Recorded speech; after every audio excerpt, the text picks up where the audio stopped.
பிரியா குட்டி, உன்னோட அறிவுக்கு ஒரு வேலை சொல்லுங்க. சரியா? இப்போ பழைய வியாபாரிகள்லாம் போராட்டம் பண்ண என்ன பண்ணுறாங்க?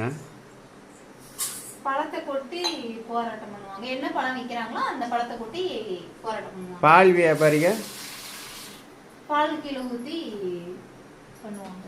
பண்ணுறாங்கல்ல. அப்போ பேங்க்காரவங்க போராட்டம் பண்ணும்போது என்ன பண்ணணும்? என்ன ஆமாவா இல்லையா? என்ன பண்ணணும் அதை மட்டும் சொல்லு. பணத்தை கீழே கொட்டி தானே போராட்டம். அப்புறம் ஏன் பண்ண மாட்டேங்கிறாங்க? அதானே, அதைத்தான் உன்னை கேட்குறேன். ஏன்னா மேக்ஸிமம் எதையும் நம்ம எடுக்க மாட்டோம், விட்டுருவோம். ஐயோ ஆமா அப்படி கொட்டி போறாங்கன்னா சும்மா இருப்பாங்களா? எல்லாம் போய் அள்ளிட மாட்டோம். முதல்ல நான் தான் போவேன். அதனாலதான் பணத்தை கொட்டி போராட்டம் பண்றது இல்ல. இது நல்லா இருக்கு ஐடியா. எப்படி உங்களுக்கு இப்படி தோணுச்சு? எனக்கு தானே இப்படி எல்லாம் தோணும். உங்களுக்கு எப்படி தோணுச்சு? உங்க கூட சேர்த்து இல்ல, அதான் எனக்கு இப்படி தோணுது. ஐஸ்வர்யா ராய் சும்மா இருக்காங்களா? போங்க. அவங்களே ஏண்டி இழுக்கிற பாவமே. என் ஐஸ்வர்யா ராய் நீதான்.